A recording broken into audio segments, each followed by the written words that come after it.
Okay, The Eagle's Gift, Chapter 3, The Eagle's Gift, Part 14, Florinda, Part B, the second part of the chapter.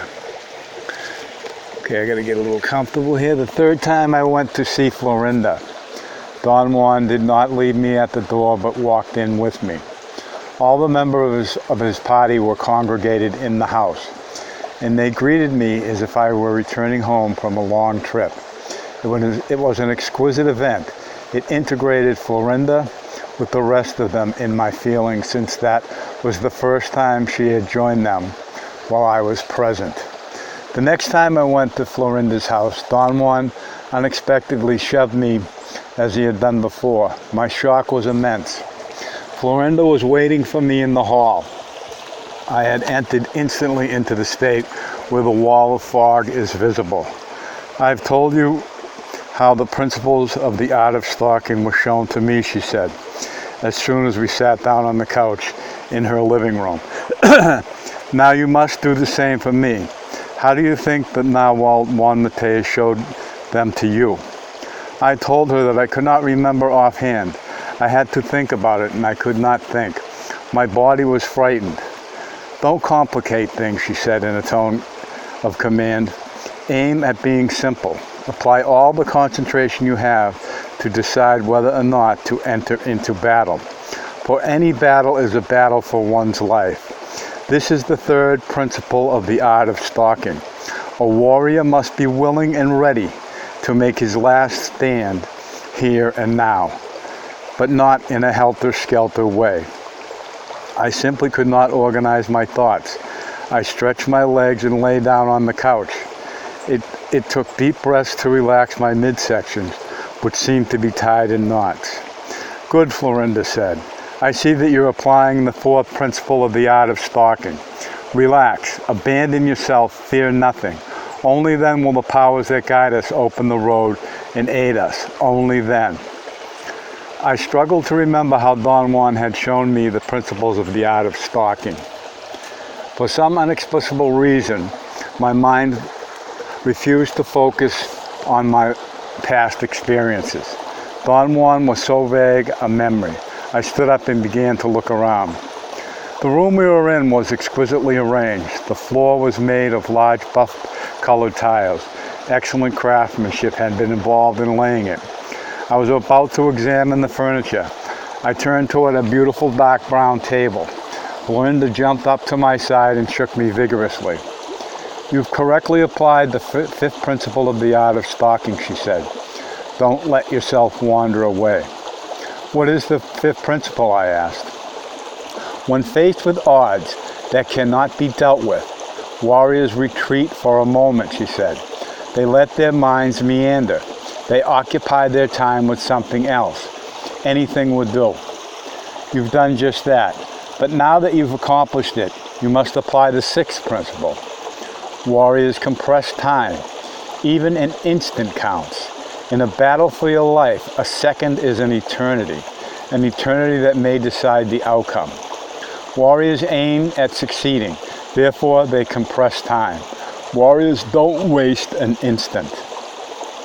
All of a sudden, a bulk of memories erupted in my awareness. I excitedly told Florinda that I could certainly remember the first time Don Juan had acquainted me with those principles. Florinda put her fingers to her lips in a gesture that demanded my silence. She said that she had only been interested in bringing me face to face with the principles, but she did not want me to relate those experiences to her. Florinda went on with her story. She said that as the cura was telling her to come back without Celestino, she had her drink a concoction that alleviated her pain almost instantly. And she also whispered in her ear that she, Florinda, had to make a momentous decision by herself, that she should put her mind at ease by doing something else, but that she should not waste a moment once she had reached her decision.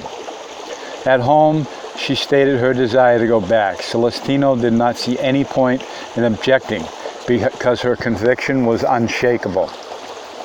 Almost immediately, I went back to see the cura, Florinda continued.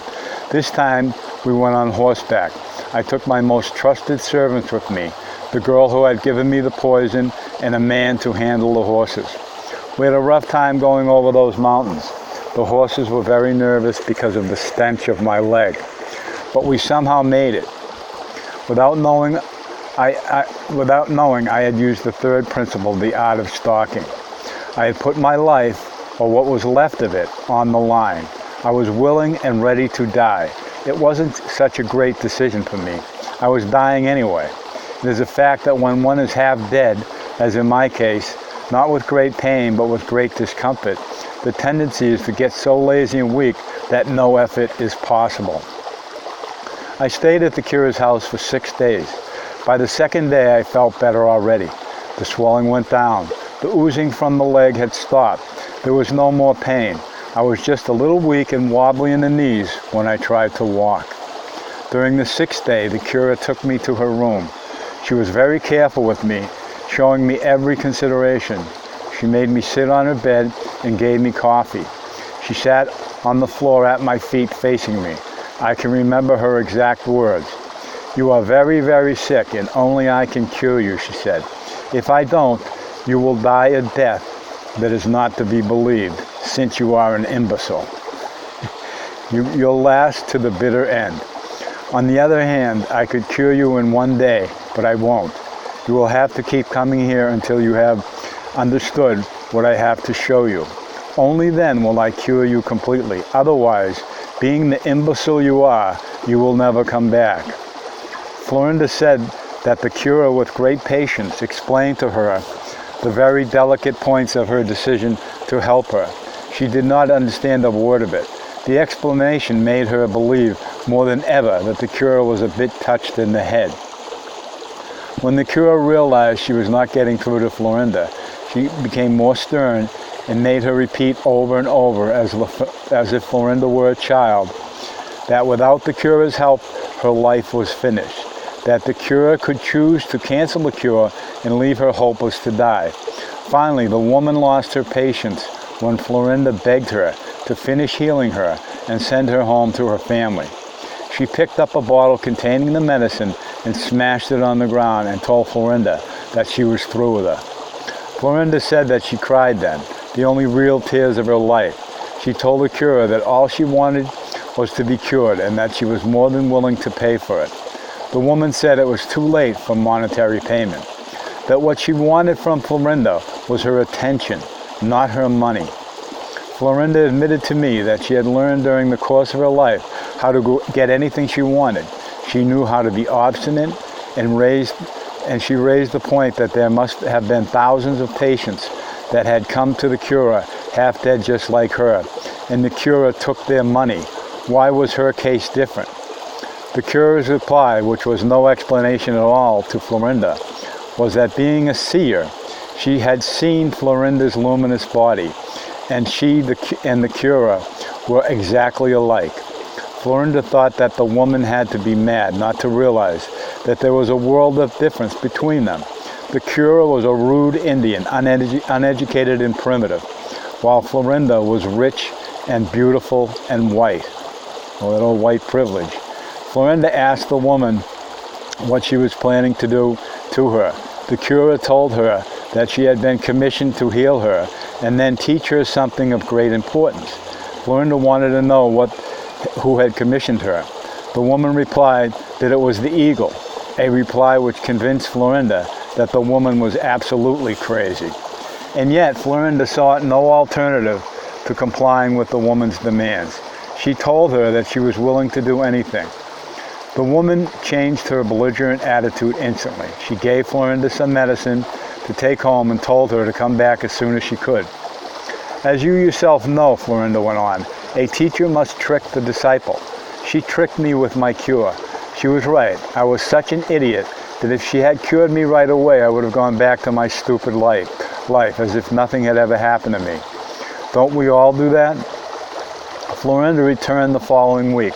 Upon arriving, she was greeted by the old man she had met before. He talked to her as if they were the best of friends. He said that the cure had been away for several days and would not be back for several more, and that she had entrusted him with some medicine for her in case she showed up. He told Florinda in very friendly but commanding tone that the cure's absence had left her with only two alternatives. She could either go back home, possibly in a worse physical shape than before due to the strenuous trip, or she could follow the cure's carefully outlined instructions. He added that if she decided to stay and start her treatment right away, in 3 or 4 months, she would be as good as new. There was, however, one stipulation. If she decided to stay, she had to remain in the cure's house for 8 consecutive days and had, perforce, to send her servants home. Florinda said that there was nothing to decide, that she had to stay. The old man immediately gave her the potion that the cure apparently had left for her. He sat up with her most of the night. He was reassuring, and his easy talk kindled Florinda's optimism and confidence. Her 2 servants left the next morning after breakfast. Florinda was not at all afraid. She trusted the old man implicitly. He told her that he had to build a box for her treatment in accordance with the cure's instructions. He made her sit on a low chair, which had been placed in the center of a circular area with no vegetation in it. While she was seated there, the old man introduced her to 3 young men he said were his assistants. 2 were Indians and 1 was white. It took the 4 of them less than an hour to construct a crate around the chair where Florinda was sitting. When they were finished, Florinda was encased snugly inside a crate which had a lattice top to allow for ventilation. One of its sides was hinged in order to secure a door. The old man opened the door and helped Florinda to step out of it. He took her to the house and asked her to help him prepare her medicine in order to have it handy for the time when the cure would return. Florinda was fascinated by the way he worked. He made a potion out of plants with a pungent odor and prepared a bucket of hot liquid. He suggested that for her comfort, she should immerse her leg in the bucket, and if she felt like it, she should drink the concoction he had prepared for her before it lost its potency. She obeyed him unquestionably. The relief she felt was remarkable. The old man then assigned her a room to herself and had the young men put the crate inside the room. He told her that it might be days before the cure would show up. In the meantime, she had to follow meticulously all the instructions left for her. She agreed with him. He produced a list of tasks. They included a great deal of walking in order to collect the medicinal plants needed for her potions and her assistance in their actual preparation. Florinda said that she spent 12 days there instead of 8 because her servants were late due to torrential rains. It was not until the 10th day that she discovered that the woman had never left and that the old man was actually the real cure. Florinda laughed, describing her shock. The old man had tricked her into actively participating in her own cure. Furthermore, under the pretext that the cure demanded it, he put her inside the crate daily for at least 6 hours in order to fulfill a specific task he had called the recapitulation. At that point in her account, Florinda scrutinized me and concluded that I had had enough and that it was time for me to leave. On our next meeting, she explained that the old man was her benefactor and that she was the first stalker that the woman of her benefactor's party had found for the Narwhal Juan Mateus. But none of that was known to her then, even though her benefactor made her shift levels of awareness and revealed this to her. It was to no avail. She had been raised to be beautiful, and that had created a shield around her so impenetrable that she was impervious to change. Her benefactor concluded that she needed time. He devised a plan to draw Celestino to Florinda's battleground. He made her see things about Celestino's personality that she herself knew to be true, but did not have the courage to face on her own. Celestino was very possessive of everything he owned. His wealth and Florinda ranked high among those possessions. He had been forced to swallow his pride over his humiliation at the hands of the cure, because the cure was cheap and Florinda was actually recuperating. He was biding his time, waiting for a moment when the cure would be complete in order to seek his revenge. Florinda said that her benefactor told her that the danger was that her complete recovery was going to be too quick and that Celestina would decide, since he had made all the decisions in the house, that there was no longer any need for Florinda to seek the cure. Her benefactor then gave her a potion to apply to her other leg. The unguent was terribly pungent and produced an irritation on the skin that resembled the spreading of the disease. Her benefactor advised her to use the unguent every time she wanted to come back to see him, even though she did not need a treatment. Florinda said that it took a year to be cured. In the course of that time, her benefactor acquainted her with the rule and drilled her like a soldier in the art of stalking. He made her apply the principles of stalking to the things of her daily life, small things at first, leading up to the major issues of her life. In the course of that year, her benefactor also introduced her to the narwhal Juan Mateus, whom she described as very witty and thoughtful, but still most unruly and terrifying young man she had ever met. She said that it was the narwhal Juan Mateus who helped her escape from Celestino. He and Silvio Manuel smuggled her out of the city through police and army roadblocks. Celestino had filed a legal complaint for desertion, and being an influential man, he had used his resources to try to stop her from leaving. Because of this, her benefactor had to move to another part of Mexico. She had to remain in hiding in his house for years. This situation suited Florinda as she had to fulfill the task of recapitulating, and for that she needed absolute quiet and solitude. She explained that a recapitulation is the forte of stalkers, as the dreaming body is the forte of dreamers.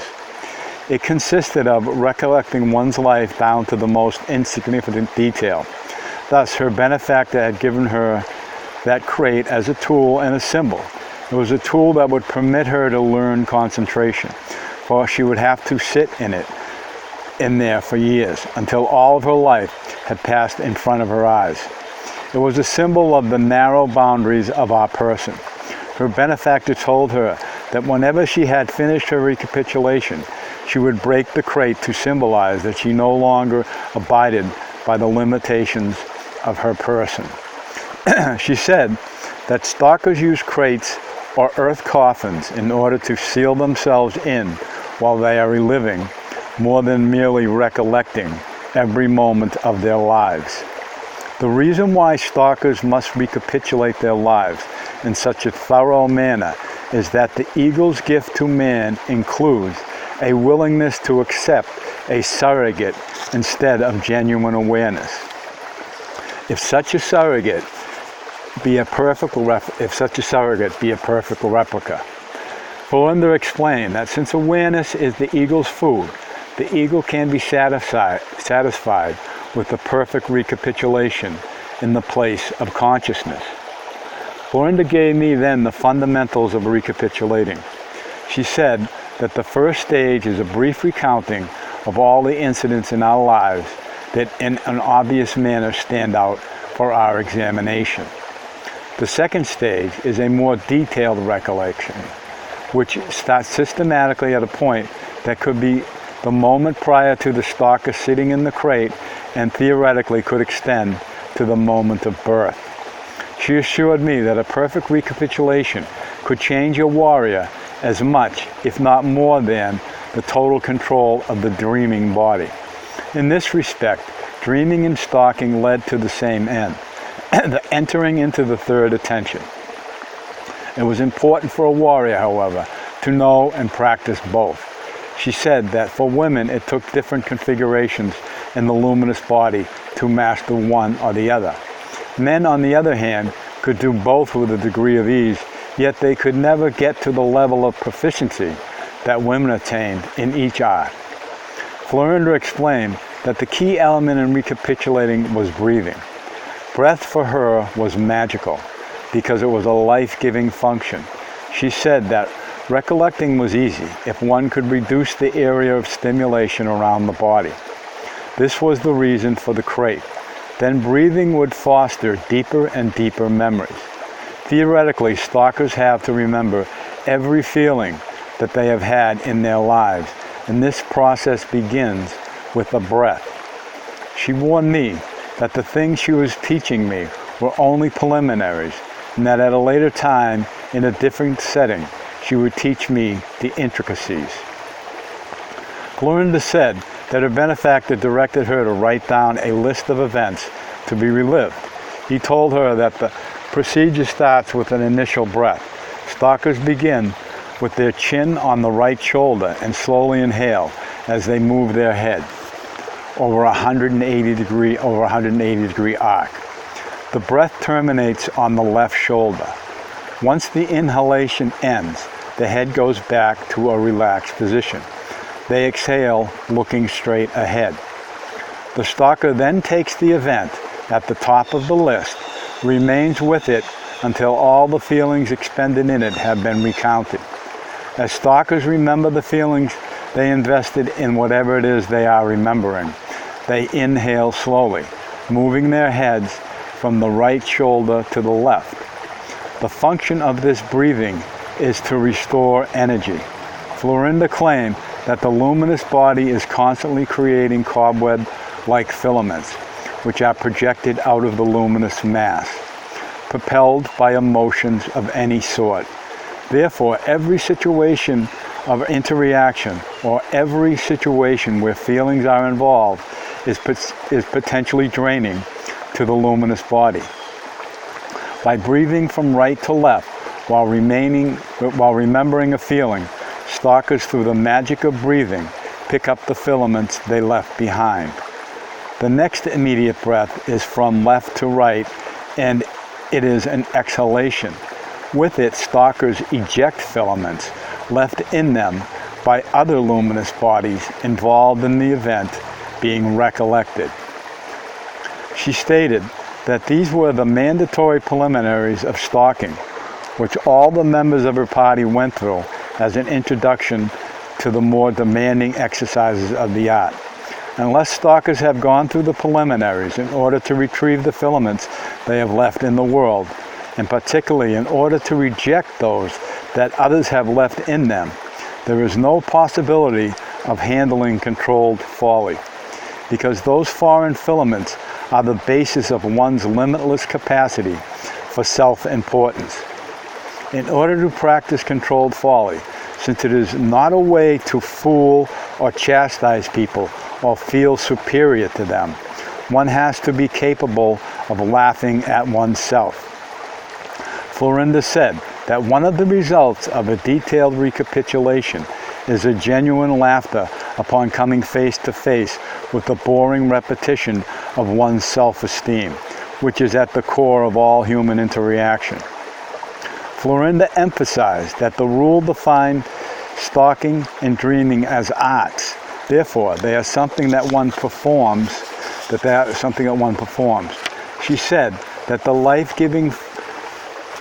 life-giving nature of breath is what also gives it its cleansing capacity. It is this capacity that makes a recapitulation into a practical manner. In our next meeting, Florinda summed up what she called her last-minute instructions.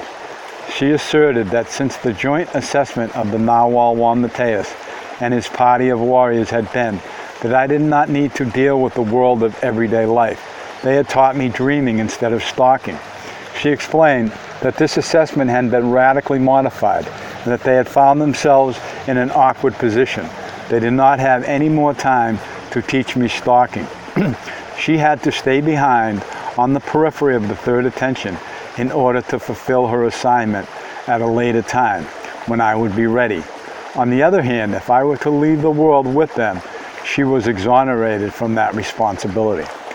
Florinda said that her benefactor considered the three basic techniques of stalking: the crate, the list of events to be recapitulated, and the stalker's breath to be about the most important task a warrior can fulfill. Her benefactor thought that a profound recapitulation is the most expedient means to lose the human form. Thus, it is easier for stalkers, after recapitulating their lives, to make use of all the not-doings of the self, such as erasing personal history, losing self-importance, and breaking routines, and so forth. Florinda said that her benefactor gave all of them the example of what he meant, first by acting out his premise, and then by giving them the warrior rationales for his actions. In her own case, he, being a master of the art of stalking, acted out the ploy of her disease and cure, which not only was congruous with the warrior's way, but was a masterful introduction to the 7 basic principles of the art of stalking. He first drew Florinda to his own battleground, where she was at his mercy. He forced her to discard what was not essential. He taught her to put her life on the line with a decision. He taught her how to relax in order to help her regroup her resources. He made her enter into a new and different mood of optimism and self-confidence. He taught her to compress time, and finally he showed her that a stalker never pushes himself to the front. Florinda was most impressed by the last principle. To her, it summarized everything she wanted to tell me in her last-minute instruction. My benefactor was the chief, Florinda said, and yet looking at him, no one would have ever believed it. He always had one of his female warriors as a front, while he freely mingled with the patients, pretending to be one of them, or he posed as an old fool who was constantly sweeping dry leaves with a handmade broom. Florinda explained that in order to apply the seventh principle of stalking, one has to apply the other 6. Thus, her benefactor was always looking on from behind the scenes. Thanks to that, he was capable of avoiding or parrying conflicts. If there was strife, it was never directed toward him, but towards his front, the female warrior. I hope that you have realized by now, she went on, that only a master stalker can be a master of controlled folly. Controlled folly doesn't mean to con people. It means, as my benefactor explained it, that warriors apply the 7 basic principles of the art of stalking to whatever they do, from the most trivial acts of life to life and death situations. Applying these principles brings about 3 results. The first is that stalkers learn never to take themselves seriously. They learn to laugh at themselves. If they are not afraid of being a fool, then they can fool anyone. The second is that stalkers learn to have endless patience. Stalkers are never in a hurry. They never fret. And the third is that stalkers learn to have endless capacity to improvise. Florinda stood up.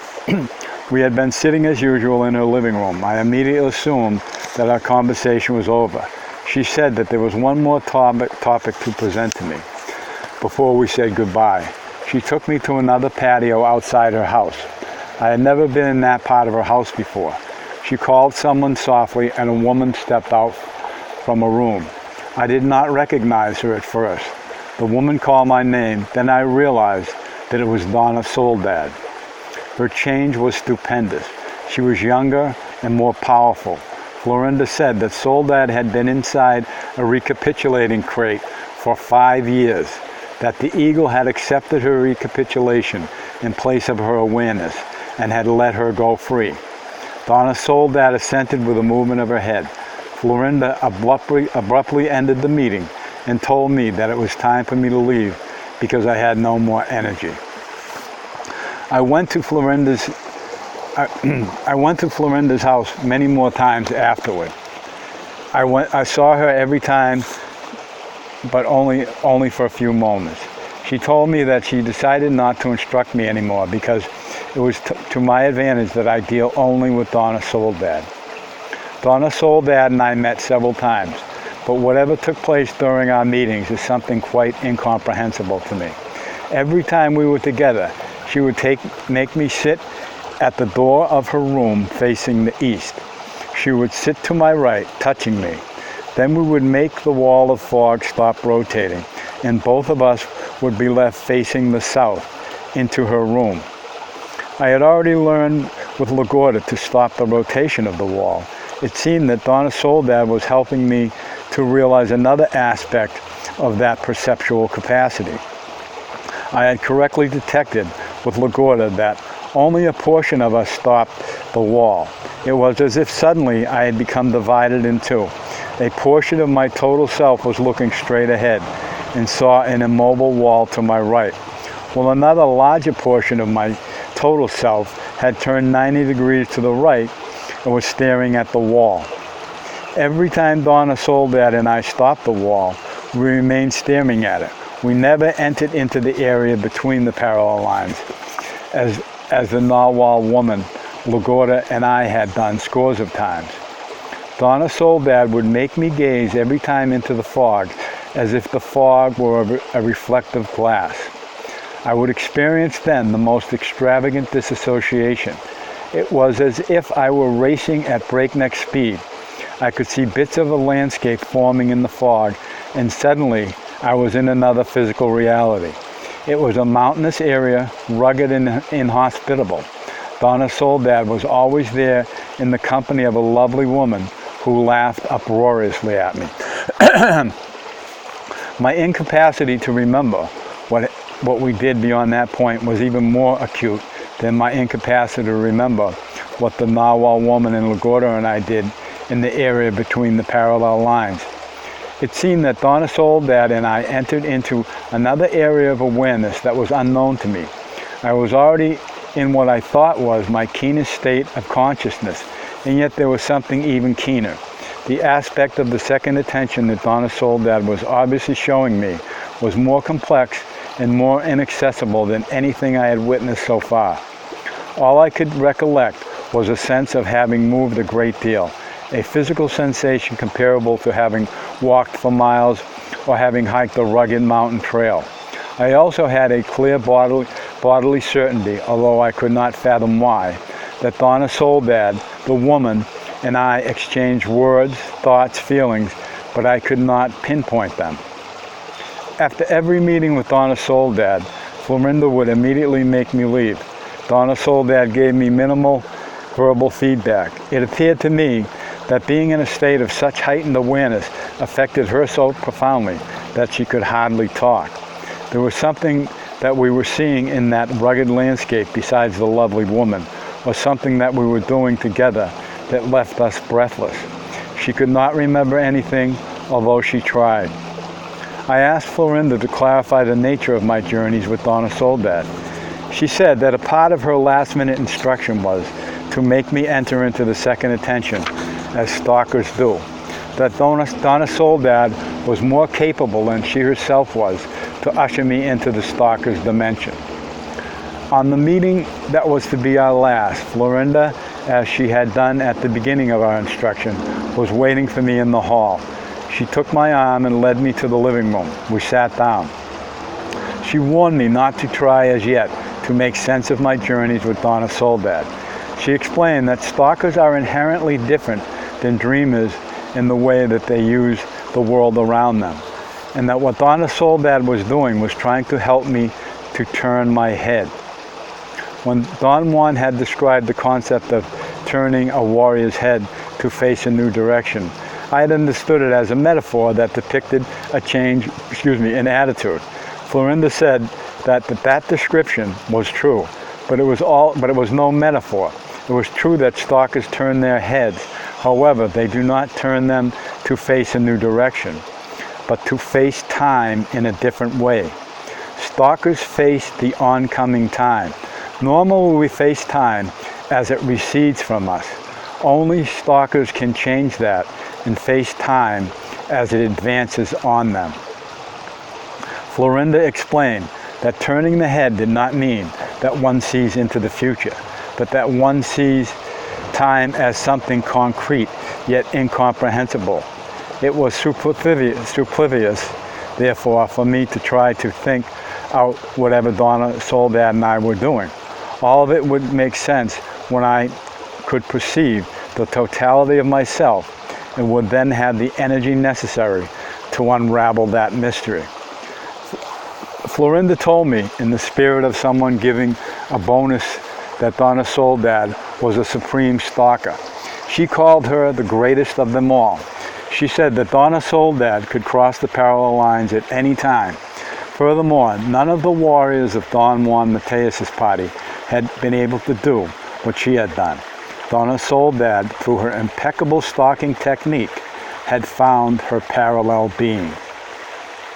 Florinda explained that whatever I had experienced with the Narwhal Juan Mateus, or Silvio Manuel, or Gennaro, or Zuleika, were only minute portions of the second attention. Whatever Donna Soledad was helping me witness was another minute but different portion. Donna Soledad had not only made me feel the oncoming time, but she had taken me to her parallel being. Florinda defined the parallel being as the counterbalance that all living creatures have by the fact that they are luminous beings filled with inexplicable energy. A parallel being of any person is another person of the same sex who is intimately or inextricably joined to the first one. They coexist in the world at the same time. The two parallel beings are like the two ends of the same pole. It was nearly impossible for warriors to find their parallel being because there are too many distracting factors in the life of a warrior, other priorities. But whoever is capable of accomplishing this feat would find in his parallel being, just as Donna Soledad had done, an endless source of youth and energy. Florinda stood up and abruptly took me to Donna Soledad's room, perhaps because I knew it was going to be our last meeting. I was taken by a strange anxiety. Donna Soledad smiled at me when I told her that what Florinda had just told me. She said that what I thought to be true warrior's humble. She said, with what I thought to be a true warrior's humbleness, that she was not teaching me anything, that all she had aspired to do was to show me her parallel being, because that would be where she would retreat when the Narwhal Juan Mateus and his warriors left the world. However, something else had happened, which was beyond her understanding. Florinda had explained to her that we had boosted each other's energy, and that had made us face the oncoming time, not in small doses as Florinda would have liked us to do, but in incomprehensible gobbles as my unruly nature wanted it. The result of our last meeting was even more baffling. Donna Soledad, her parallel being, and I remained for what I felt was an extraordinary long time together. I saw every feature of the parallel being's face. I felt she was trying to tell me who she was. She also seemed to be cognizant that this was our last meeting. There was such an overpowering sense of frailty in her eyes. Then a wind-like force blew us away into something that held no meaning for me. Florinda suddenly helped me to stand up. She took me by the arm and led me to the door. Donna Soledad walked with us. Florinda said that I would have a hard time remembering all that had transpired because I was indulging in my rationality, a condition that could only worsen because they were about to leave and I would have no one to help me to shift levels of awareness. She added that someday Donna Soledad and I would meet again in the world of everyday life. It was then that I turned to Donna Soledad and begged her to drive me out of my indulging. I told her that if she failed, she should kill me. I did not want to live in the meagerness of my rationality. It's wrong to say that, Florinda said. We're warriors, and warriors have only one thing in mind, their freedom. To die and to be eaten by the eagle is no challenge. On the other hand, to sneak around the eagle and to be free is the ultimate audacity. End of chapter. Now I gotta shut this thing off here.